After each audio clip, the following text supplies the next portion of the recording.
Does anyone have any queries that they'd like to ask? No. What about the others?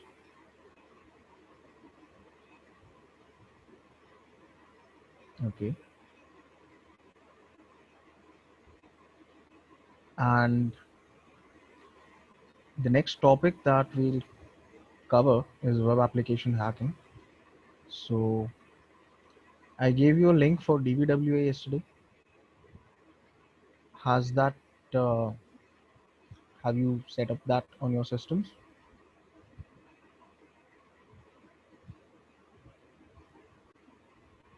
Were you able to set that up?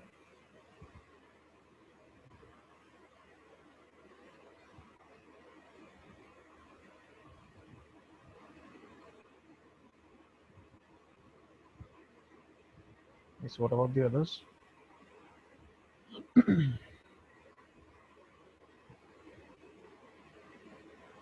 Damn vulnerable web application.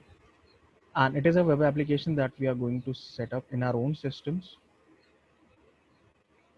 because we're not going to just hack into any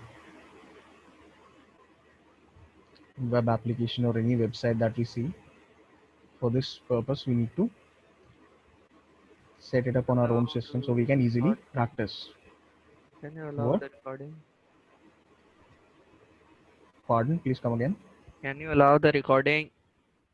Recording, actually it is being recorded. You'll get the links later on. Okay. Okay, so you don't have to worry. And I have actually I haven't stopped anyone from recording if you want to record locally.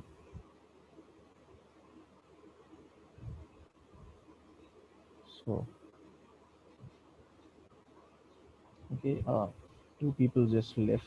I don't know, network issues or something else.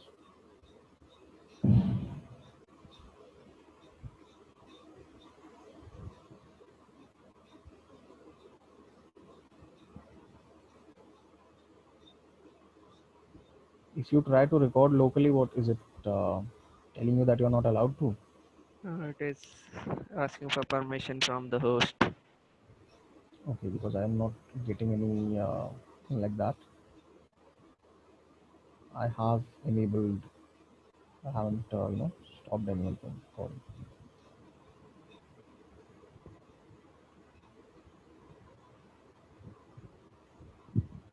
Is my screen visible right now? Yes. Yes, Kali's screen is visible, right? Okay. Now,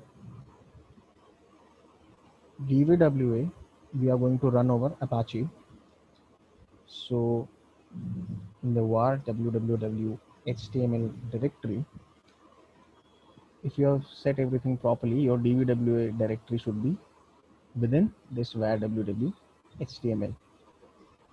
And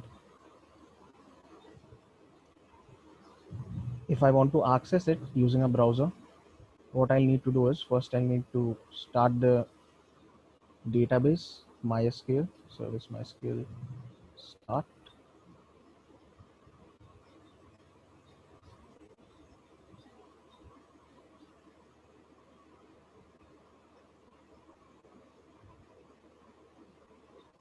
Then I'll need to start the Apache server. So again, for that I can use this Apache to start.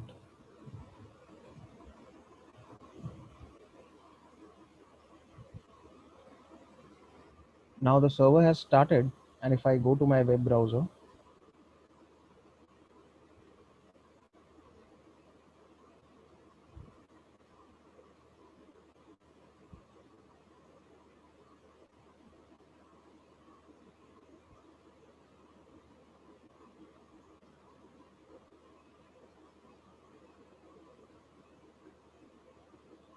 and I go to localhost, if I simply go to localhost, what I'll see is this default page for the Apache 2 server. That means that our server is up and running. Now remember that our DVWA directory is in var www html. index.html is the page that is currently open, this page. Now if I want to go to DBWA, I'll have to navigate to localhost / DBWA. And the first page you see is the login page here. So we needed to go to that directory DBWA because this directory is called DBWA. If it was called something else, whatever that name would have been, we would have needed to go there.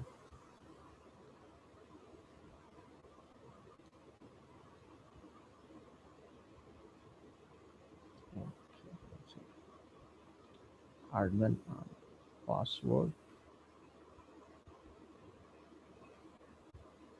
Now when you open DBWA for the first time, this is not what will appear. You will see a slightly different screen, you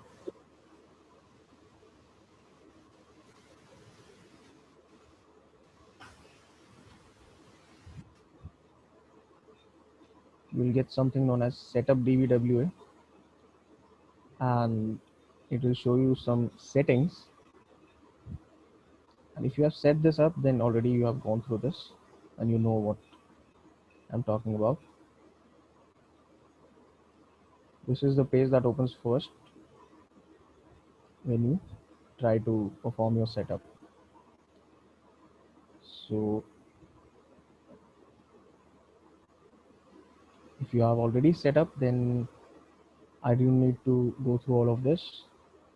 But if you are having issues with this setup, if you have had any kind of trouble with setting DBWA up, then I can go through the steps once in case you have any issues. So should I go through that or should I start right away?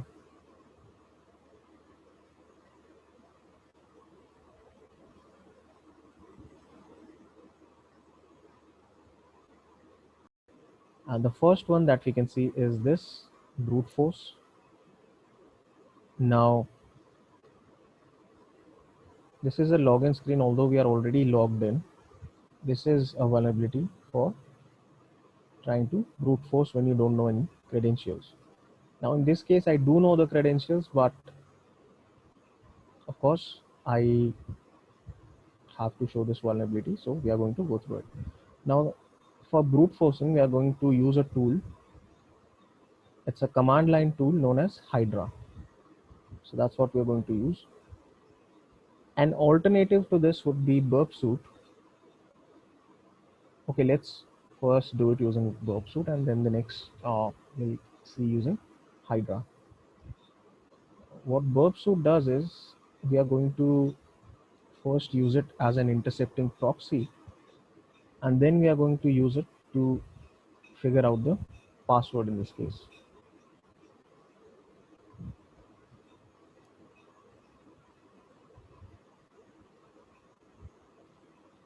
And we're not exactly going to be brute forcing. We are going to perform a dictionary attack in this case. Now, if you remember a dictionary attack, it uses a word list.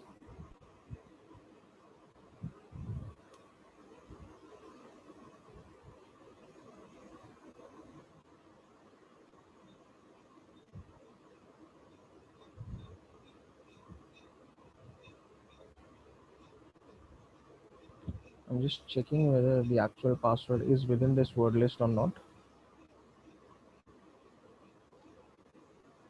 It is there, so this word list should work.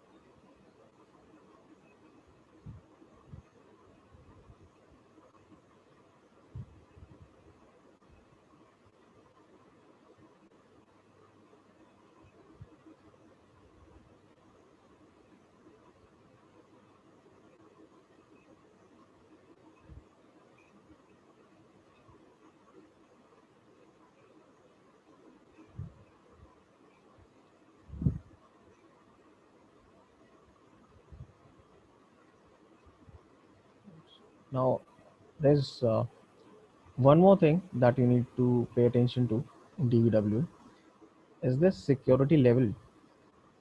So currently we are at the low security level. Okay, so keep that in mind. Now, what Burp Suite does is it intercepts your browser's requests, and you can then change the content of those requests according to what you want. And there are other things that you can do as well, like this password cracking, which we are going to see. Now, in order to configure Burp Suite, in order to be able to use Burp Suite, you need to tell your browser to use Burp Suite as a proxy. So either you can do that through the Firefox settings, or you can install this extension known as Foxy Proxy. This is actually a very good extension, and it's just like turning a switch on and off. I've created this burp settings here in this proxy. Whenever I want to use them, I can simply switch. Okay, and creating a new setting is very simple. Just go to options, click on add, type whatever name you want, proxy type HTTP. In case of Burp Suite, by default, it will run on your local host address, port 8080. There is no username or password required for that proxy, and you can simply save whatever you name it. It will show up as that name. So currently it's switched on. I've set it to use Burp, so all my browser's requests will go through Burp. Now the main dashboard for Burp is this. What we are going to use is the proxy first. Turn intercept on, so it is going to intercept all the browser traffic now. Now in this case, I'm just going to use any random password just to see the intercepted request. So login and save. Now Burp Suite has intercepted our request, and you can see that this is the HTTP request. It's a GET request. This is the URL, DVWA vulnerabilities root, and the parameter username is equal to the username that I specified, and password is equal to pass123. And login is equal to login. That is just another value for the submit button that they have given.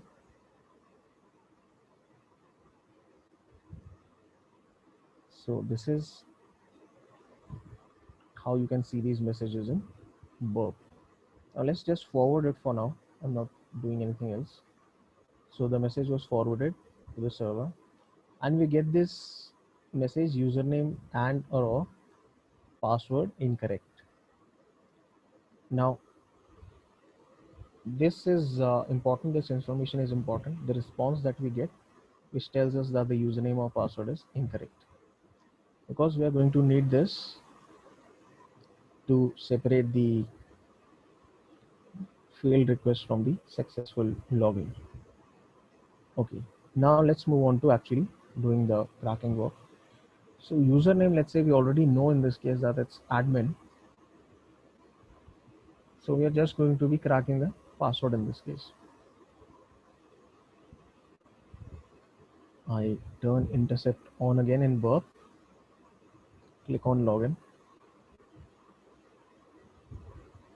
So the request is present in Burp. Now there is a tool in Burp. See, the one that intercepts this request is known as the proxy, and the one that uses, that one that cracks passwords is known as intruder. So we are sending this request to intruder now. Host, local host port is 80. Okay. Now it's these highlighted areas are all possible places of trying to guess the password. I'm just going to clear this. All we need to do is use this value, crack whatever is present here. Okay, the others we don't want to change. Username is admin, login is equal to login, that will remain as it is. I just wanted to try different values for this password parameter, because that is what's going to help us. That is what we need. We need to figure out the password. So this is the only parameter we needed to brute force, or we needed to crack. So add this. Now this is where the cracking will happen. I need to provide it with a payload, so the list of words that it can use.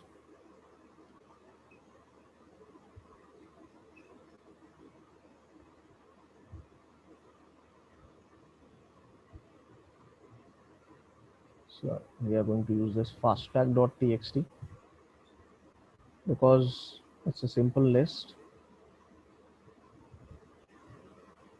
and it only has about 222 words, which is more than enough for our purpose.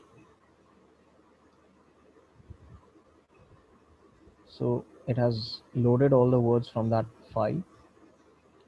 Now let's see what else we want to configure. Position we have configured, payload we have configured, options.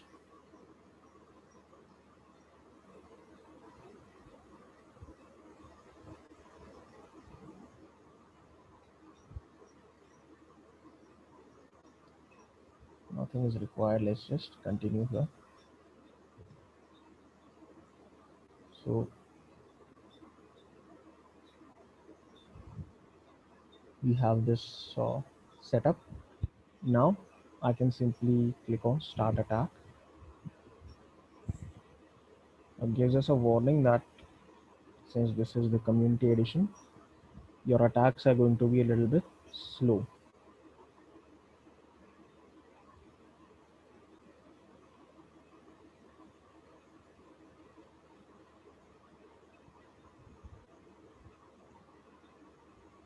Now one thing you can notice that what this list is, it's trying different payloads, and this is a list of all the responses that we are getting. So if I take a look at this, this is the response that we get, and this is the length of that response in bytes.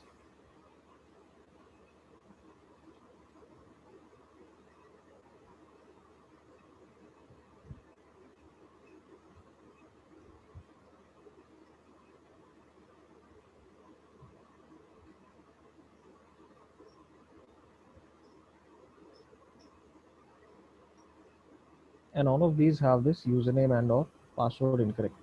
So these are all of the same length. Now when we get the right password, when we enter the password which is correct, this length here will change. The length of the response that we get in case we have hit upon the correct password.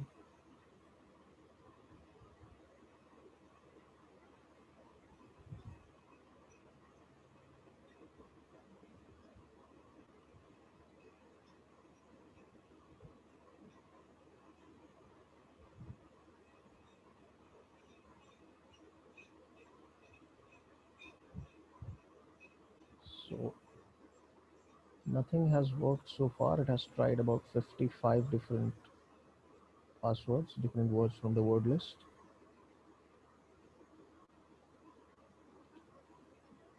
And when it gets some more, whatever result it gets, it will all show up here. Now since this is burp suit, it takes a little bit of time. In Hydra, you would see this happen very fast.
Okay, so what has happened is we have already found our correct answer. Can you tell me how I figured that out? How I came to that conclusion? The length value is changed. Length value is changed. That is correct. In this case, this is the payload password and it has a different length.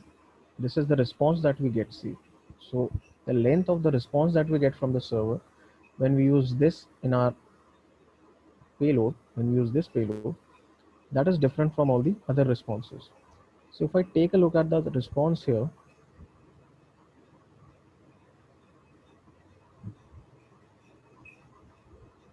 I won't find that password incorrect message. I'll find something different. And here it is. It says, welcome to the password protected area, admin. So that means this is the correct password. And I can basically stop this attack now.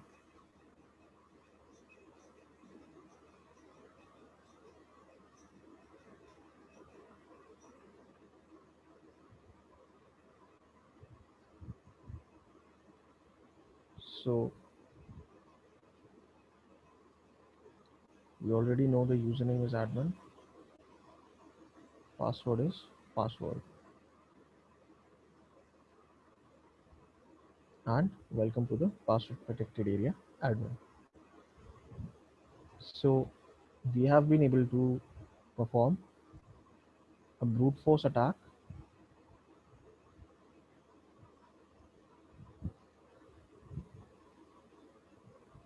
and we are able to log into the system.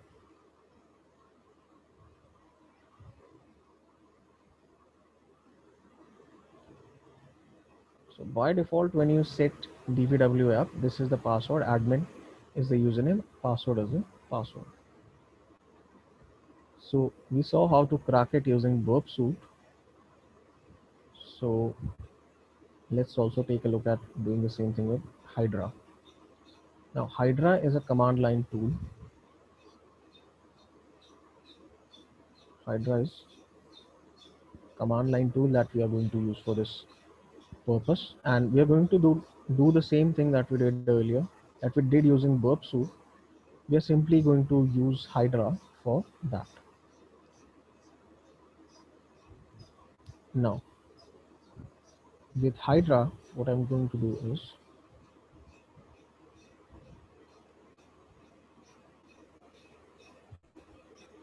first I specify the, okay, I'll first specify the IP address in this case, and the IP address is, it's a local host, so it's this 127.0.0.1, and hyphen L is for login. Login simply means the username. I'll use admin since I know that's the username. For the password, I need to present a word list, so I'll use this option,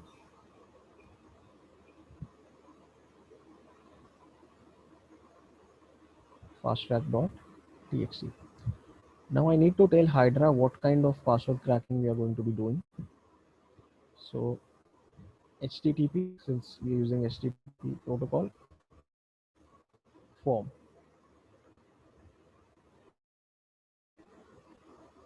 So the list of supported services is specified here. Okay, it could be any MySQL, MongoDB, SNMP, HTTP. Okay, what we need is HTTP GET form, because we know that a GET form is being used. There is a question for you in the chat. Question. Okay. Who's recording today? During setup, not able to clone DVWA. Permission denied. Try doing that as a root user.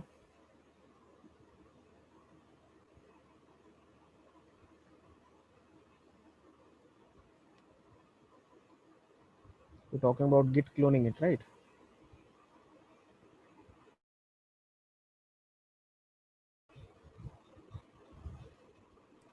Yes, sir. With the root, it is happening. Root, it'll allow you. Yeah. Now, coming back to this Hydra, when we used burp to intercept the request, we saw that it was a GET request, and it's a form. Anytime you log in to a website, okay, your username, password, and your submit buttons, that are all part of a form. So this is a login form that we use to enter credentials and go to a website. So the protocol we use is HTTP. The method is GET, and it's a form. So HTTP GET form is the kind of service that we need Hydra to use in our case. So that's what I have specified in this case. The next thing I need to tell it is, of course, I need to tell it the URL that I want to target. So I'll open it, open the string with double quotes. I'll go back here. I don't need to specify this localhost part since I've already specified the IP address. So that part I don't need to specify. After that, however, the rest I need to tell it. So this is DBWA vulnerabilities grouped. Okay, that's the path.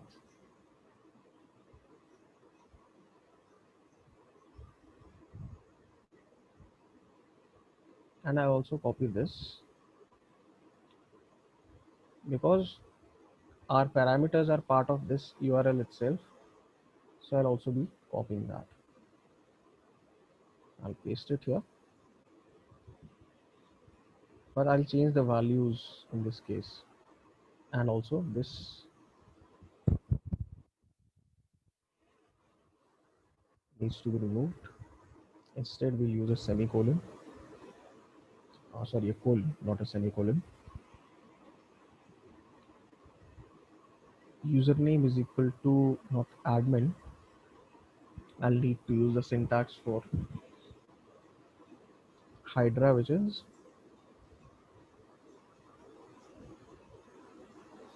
wrong location.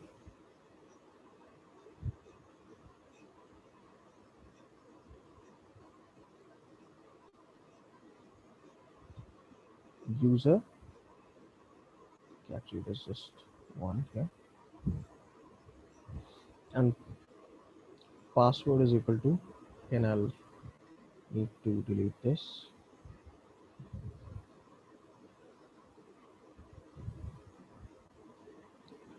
Password is equal to pass.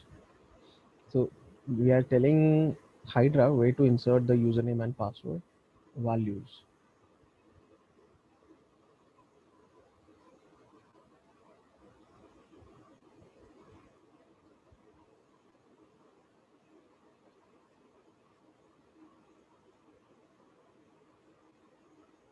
Now we have told it that, okay, these are the locations of those values. Now I also need to tell it what to expect in case of a wrong failed login. So that is what we are going to do. Another colon, and if you remember, when I tried to log in here, if I try an incorrect login, I get this text, username and or password incorrect. So I'll just copy this and I'll paste it here. Okay, so it has moved on to the next line as well.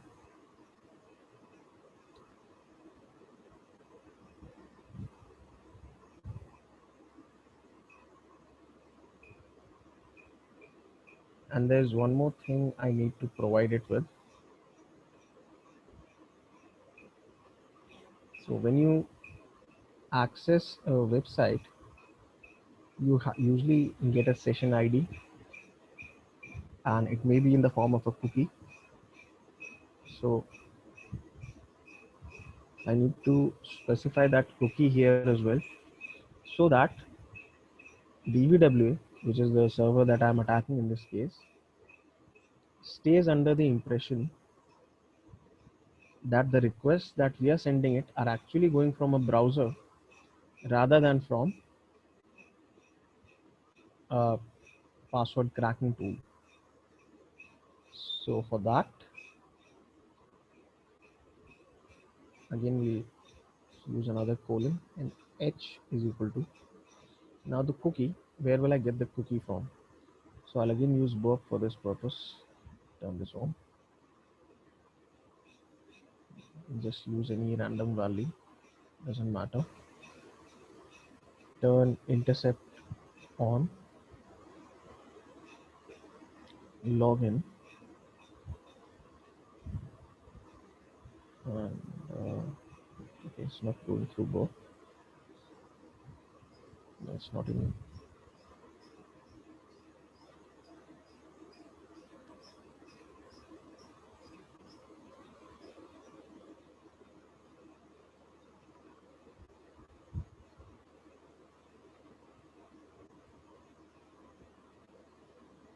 Okay, so our request has been captured by burp, and this cookie is something that I need to copy.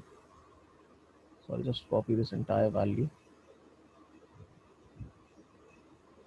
forward it, and in our command line, the command that we are using, h is equal to, and we'll paste this cookie value as well. And I'm just going to close it up with this. So we open the string with a double quote, so we need to close it with that as well. Now this is the complete command that I'm going to use to run this. Session ID can be anything. So I'll run this attack, and I'll just simply press enter.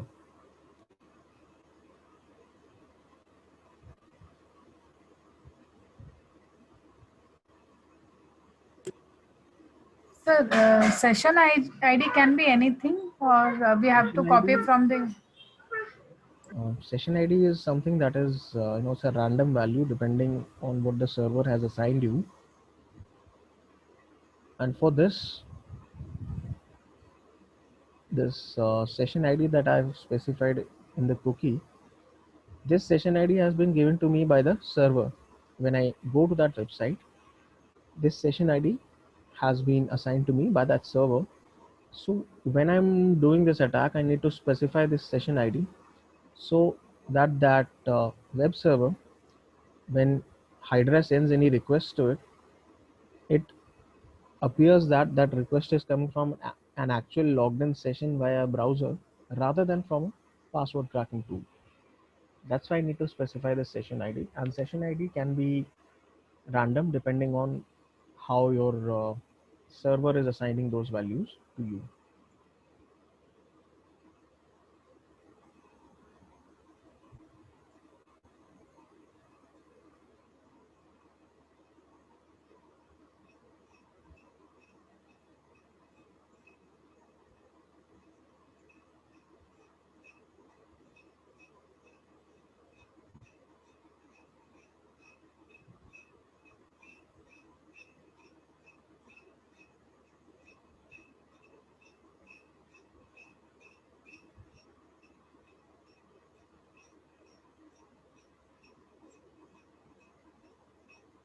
You want me to share the command? I'll do that. Okay.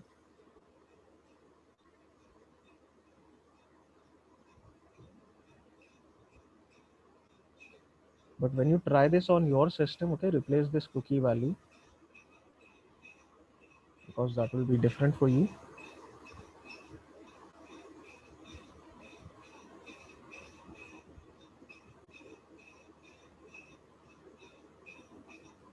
Yeah, for reference, that's what I'm saying. Use it for reference itself. Don't just copy paste stuff. It's a long command. It's a little lengthy.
Okay, it's taking a bit of time. Let's try something else. Change the number of tasks, the number of parallel connects at once. Let's change that to 64.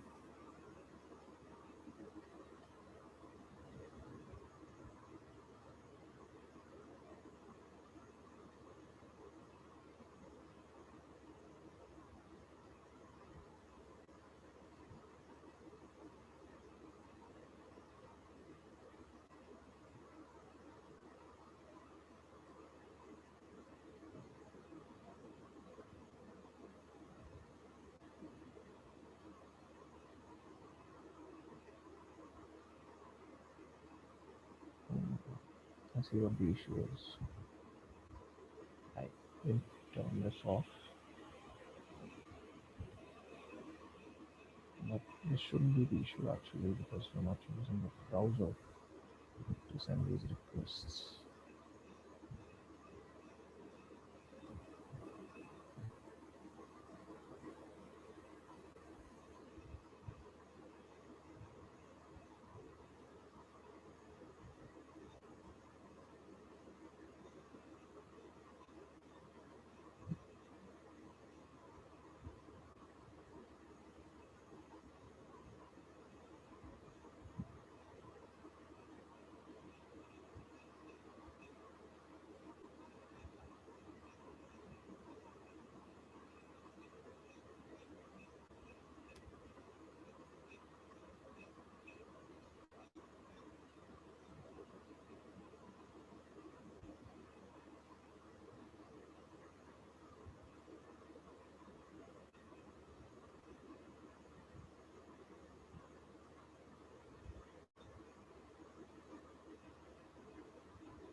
So even this can take a little bit of time.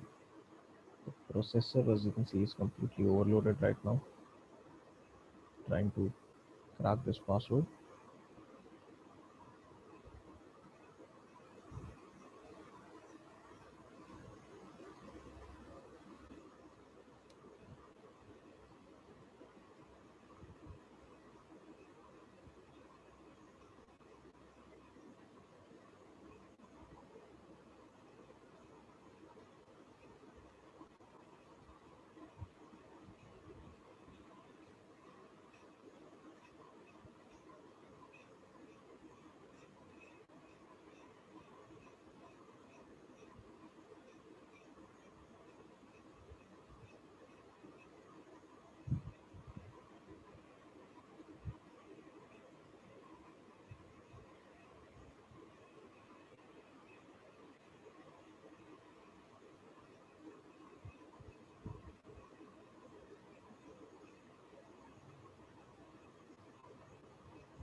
So during setup, I'm not able to get into the database. What issue are you getting?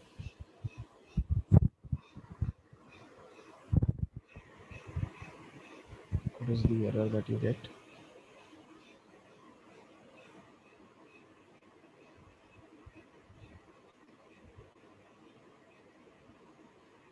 Sir, in that I should give a root only, or whatever Kali Linux I'm using, that user I should give. No, root. For that you need to use root. Root only I have to use. Yeah. Actually, first it gave access denied for user. User root at localhost. Then I gave sudo mysql -u root -p. Then it was asking a password for vroot. Then I did not enter anything. Vroot is the local user what I'm using. Yeah. Okay. So do I need to give password to that? Wait. Are you following the exact steps that are given in that link, or? Yeah, but here it is little bit different. Now it, after giving that vroot password, then only I allowed to give the password, that root password. Then now it gave a MariaDB prompt. Yeah, okay. So the prompt opened up, right? Yeah, no. So in that prompt that you got, have you entered anything there? Not yet. I'm doing now. Okay. Yeah, I'm doing now.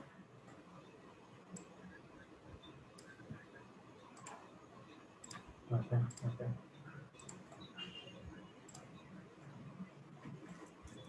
एक ही minute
It's actually become quite slow. It's hogging a complete processing power.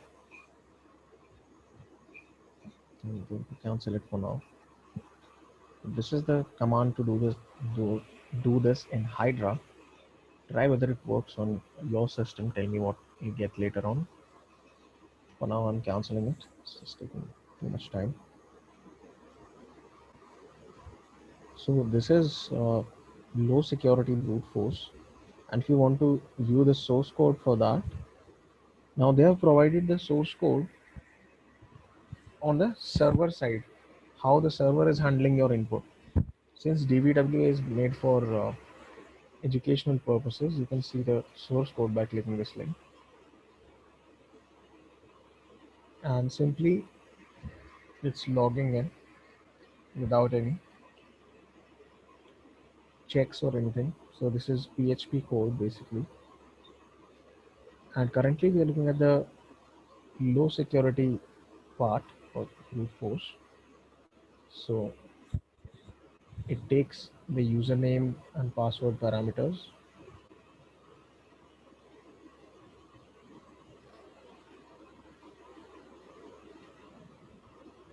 and if it finds a result, the login is successful. Otherwise it will tell you that username or password is incorrect.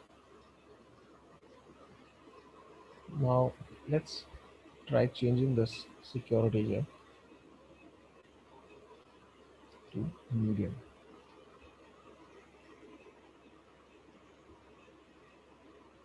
Now if I go to brute force again,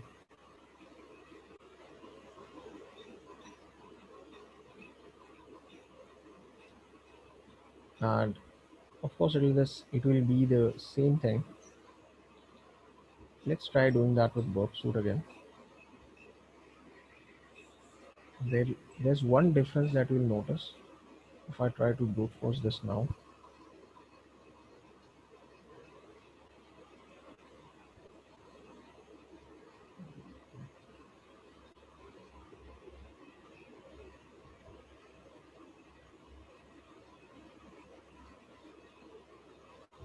Request is in Burp Suite now. I'm going to send it to intruder again. Forward this, doesn't matter. Intruder. Just close this previous ones.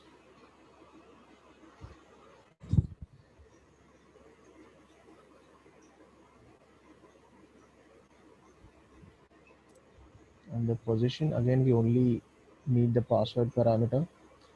Clear all of these. For username, let's type the entire thing admin. For password, that's the only value we need to crack. So that's the only parameter we're going to be checking. From the payloads, we'll be using the fasttrack.txt. It has been loaded, and let us start the attack.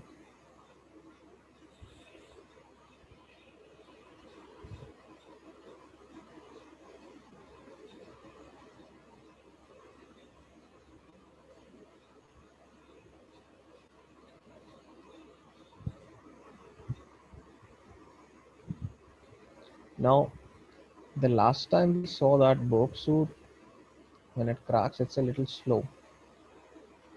But if you see the responses this time,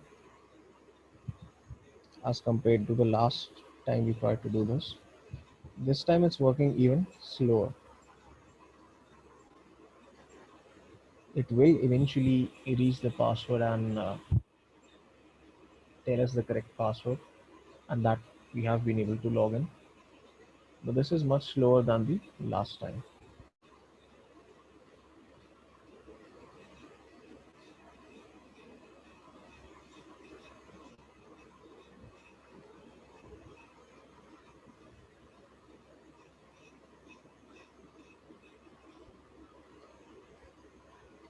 So you can see that it's increasing very slowly.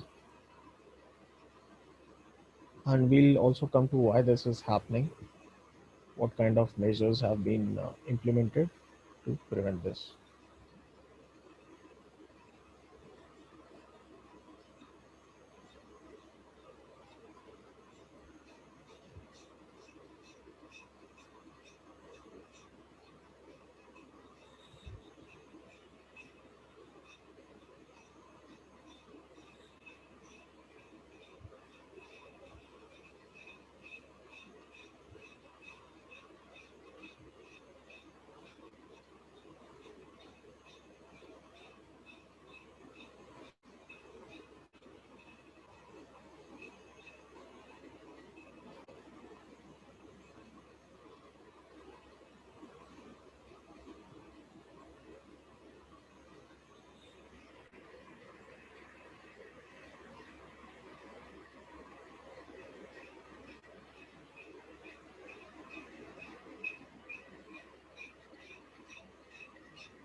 And again, we have our password already.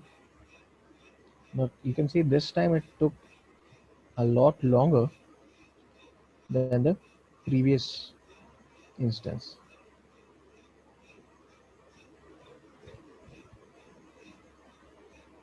So we already have our password, and if I check the response,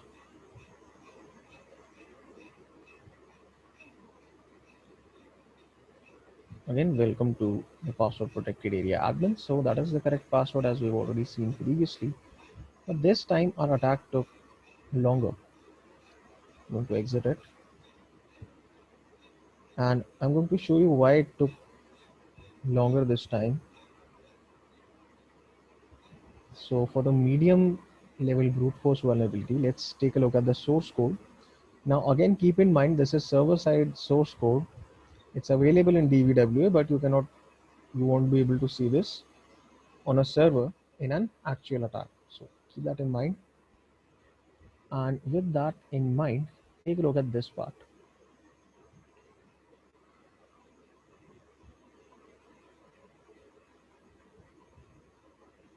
So if your login is successful, of course, you'll get this welcome to the password protected area and whatever your username is. But if that's not the case, if you have entered the incorrect combination of username and password, then what happens is this command executes sleep 2.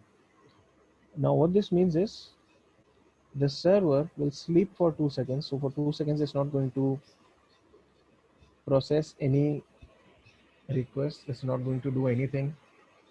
It's not going to give you any response for those 2 seconds. So this is known as a timeout.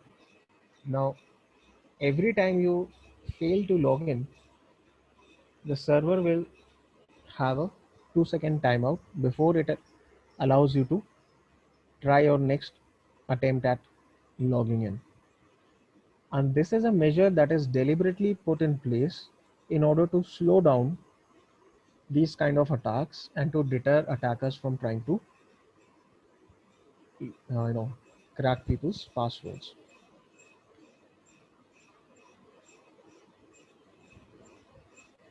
So the current word list that I use, it had only about 222 words, and even then it took about 5 minutes at least, 3 to 5 minutes at least to reach our password, which was barely 1/4 of the way through the word list. Now think if this kind of measure is applied and the timeout usually is at least 4-5 seconds, or in some cases even 10 seconds. So if an attacker is trying with a word list of, let's say, millions of passwords, millions of words, and he encounters such a situation where there's a timeout implemented every time he enters an incorrect login, then in such a situation, what happens is he may keep trying for a while, but then eventually he'll get discouraged and move on to another target, try to hack something else. This is the purpose of this kind of mechanism, so that brute force attacks are extremely slowed down and attackers get discouraged and move on to something else. We were able to get the password because I already knew the password and it was part of that file. But in a realistic scenario, this is something that can discourage an attacker. So this is the source code on the server side for handling the login. Now for low and medium, we have seen the same technique. Now for the high security, I would like you to try that out on your own. And impossible is impossible to crack is just showing that you can't crack the password with an impossible level of security.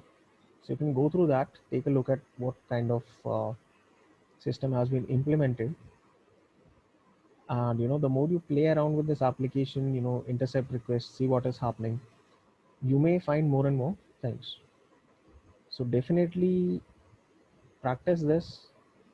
Use Burp Suite, intercept requests, see what kind of data is being sent back and forth between your browser and the server. And since DVWA is something we have set up on our own systems, we are going to be interacting with this hosted on our own servers, so you can do whatever you want with it. You don't need anyone else's permission. Okay, I'm moving to the next one now, which is known as command injection. Okay, let me just change the security to low once again. We go on to command injection. Okay, so this is an input box and it's requiring an IP address from us. It tells us that you can ping a device. You just need to enter an IP address. Okay, let's enter an IP address. Let's see what we get.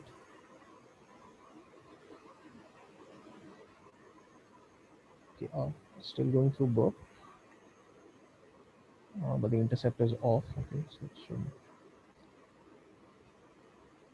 Okay, so the IP that we specified, a ping command was run over that IP, and we got the results here. If you run the ping command through your command line, this is the exact kind of result you will see, and in this case the host was unreachable. Okay, now the question is, what would happen if instead of just an IP address I entered something else? Okay, so let's say I entered the IP address and I also entered another command along with it. Now when you are typing commands in a command line, you can write multiple commands in a single line using this semicolon. I can use ls, I can use pwd. So in total I have 3 commands running here: ping, ls and pwd. Let's see if this works.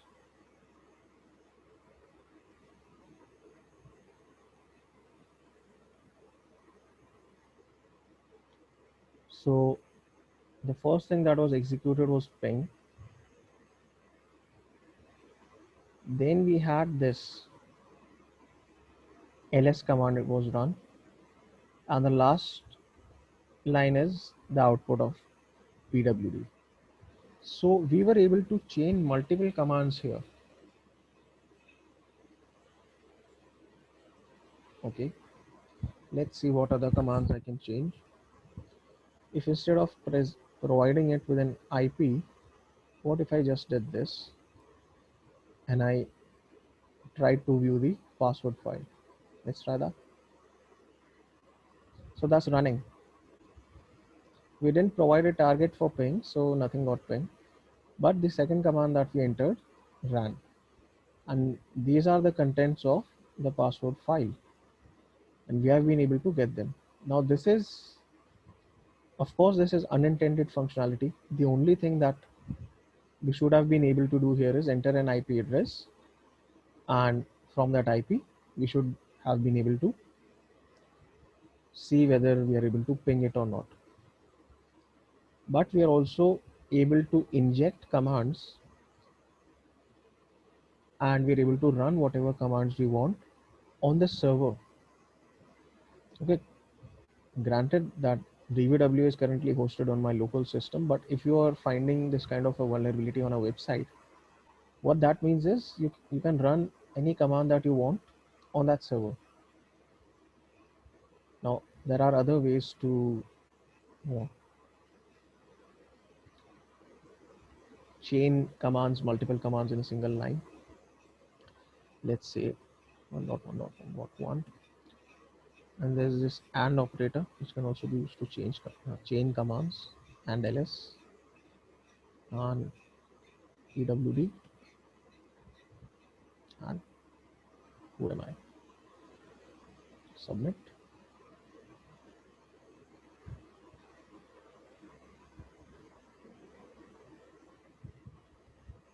So first we get the results for ping, then we get the results for ls, pwd, and finally who am I.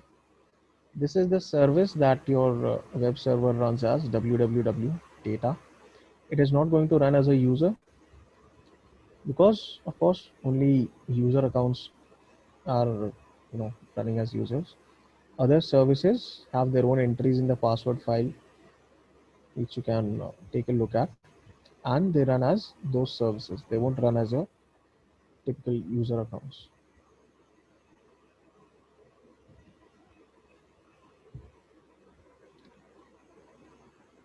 So that is one way of chaining commands. Okay. Sir, we need to use a semicolon, right, to Yes, semicolon. to separate them. But if I do that, for me it is giving invalid IP. This is the stitch here. And the Invalid tag is IP. here. Can you show Probably me we are what exactly using, is the command in that you're this running? Is it area. possible to share the screen? Yeah. Karan? You can't start screen share while the other participant is sharing. This, so Okay. almost there is Stop this. entire shear transfer, and similarly in this area. So this is the, since it is very close to the track line, we're getting a 240. So this seems fine, right? Or any object? Can you see my screen, sir? Yeah, because we have because in this particular area in the contribution of this 6 bars we have in top and bottom. So What security level is currently 6 set? bars. Earlier it was would impossible, be high but I made it the as shear capacity low. of the Oh, again it Still is impossible. okay. Yeah. Now try to do that and see what you get.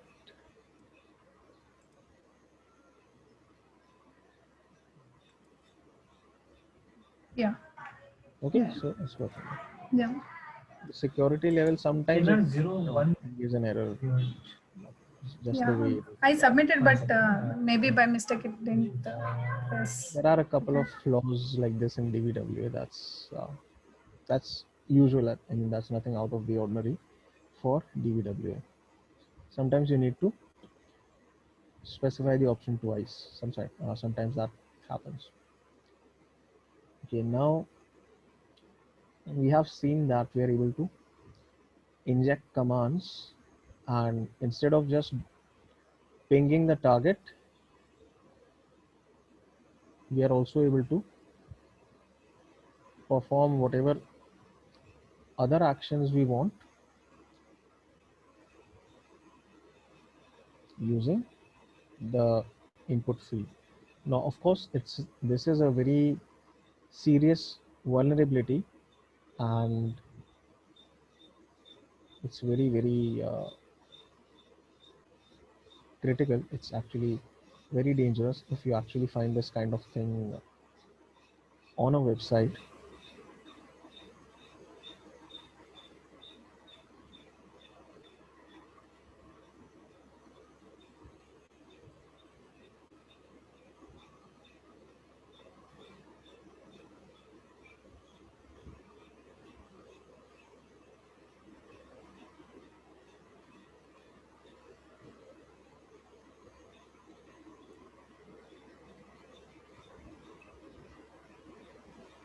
So this is how you chain commands in this kind of situation. If I take a look at the source code, what is happening is this whatever we are entering in this input field is going as this parameter known as IP, and it's simply taking that again, converting it into another variable known as target, and it's executing the ping command, and it's simply adding target to it. So it's simply executing ping and it's adding target to that. So whatever you have written, all of those commands would be executed. Now let's try changing the security to medium.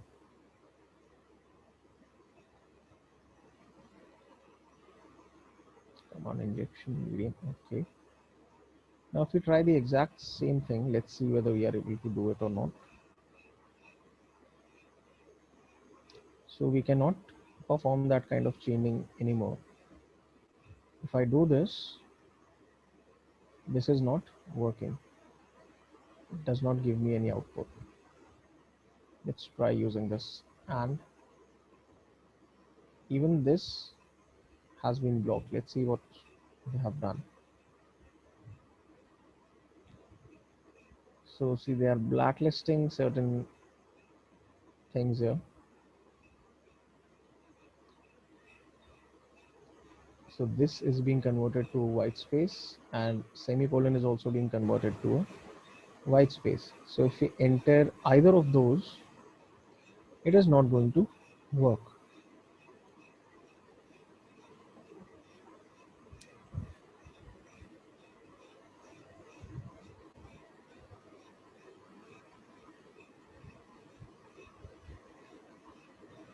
But let's try something else here. Okay, close this. Now I'm going to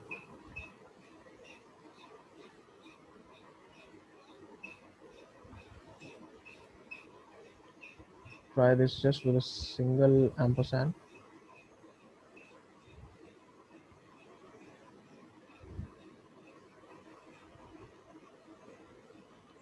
So we get the result for all of our commands, only the order is changed, but we are able to run everything.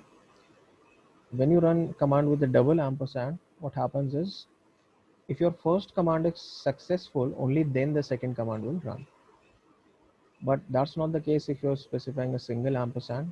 In this case, what's happening is, all these commands are running at the same time, they're running simultaneously. So that's the difference between the two. But using this information, we can see that we are able to chain commands again here. If I change the security to high,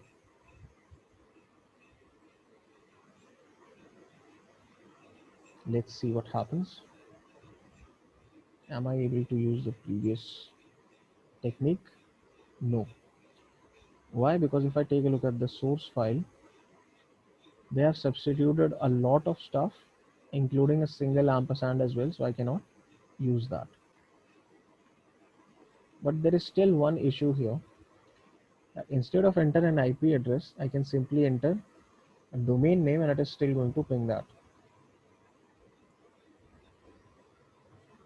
So although this is not actually command injection, this still is not the intended functionality, because if you are asking the user for an IP address, the user should only be able to enter an IP and not a domain. This has been fixed in the impossible part.